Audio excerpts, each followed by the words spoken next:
Irritable bowel syndrome is something that has symptoms that are consistent with a lot of different kinds of abdominal diagnoses. Things that range from IBS itself to inflammatory bowel disease to nutritional deficiencies.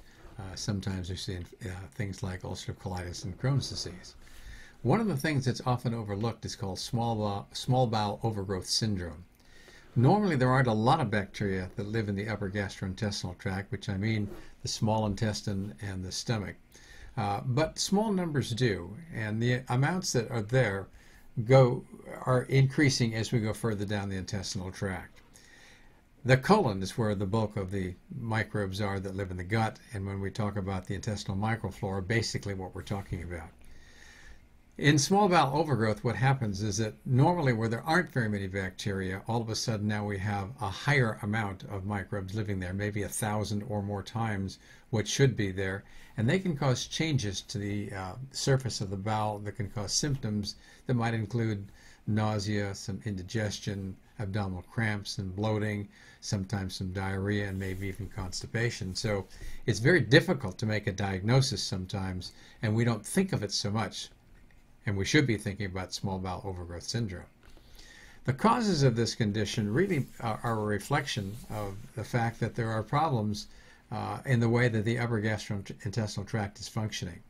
Maybe we're not making enough acid, or maybe there's some structural abnormalities there that will allow different kinds of microbes to go, such as a blind pouch of some kind. Or maybe there's a problem with low amounts of digestive enzymes. Maybe peristalsis isn't so good, and so transit time through the gut is slowed down. There could be damage to the surface of the intestinal tract. And there may be abnormalities in the mucus production. There may be not enough in the way of micronutrients that are getting into the gut.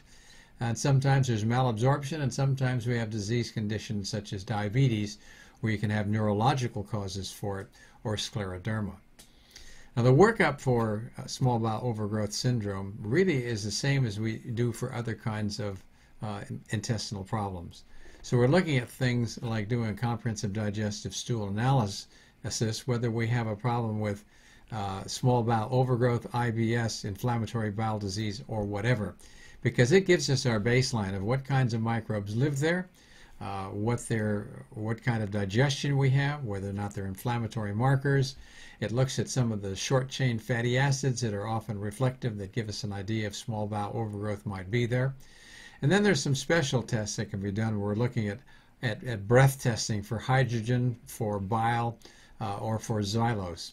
And while they're a little bit more sophisticated, they give us a good idea of whether or not we have this condition, because when there are microbes that live in the upper gastrointestinal tract, their metabolism affects what is in the internal milieu of the intestinal tract.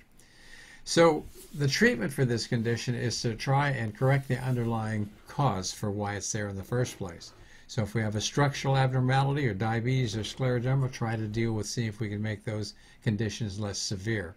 We may want to try a course of antibiotics, because a lot of times just using an antibiotic will do a lot to lower the number of microbes that live there. And if you can cut it back, it gives the upper intestinal tract, upper GI tract, a chance to recover.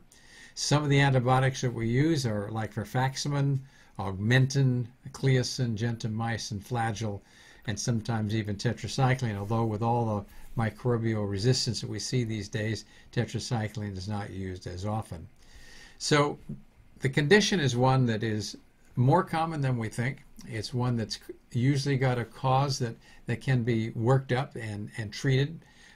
It's associated with treatments that are fairly effective if you want to try them empirically, so you don't necessarily have to make a diagnosis by measuring the colony count of what's in the upper gastrointestinal tract.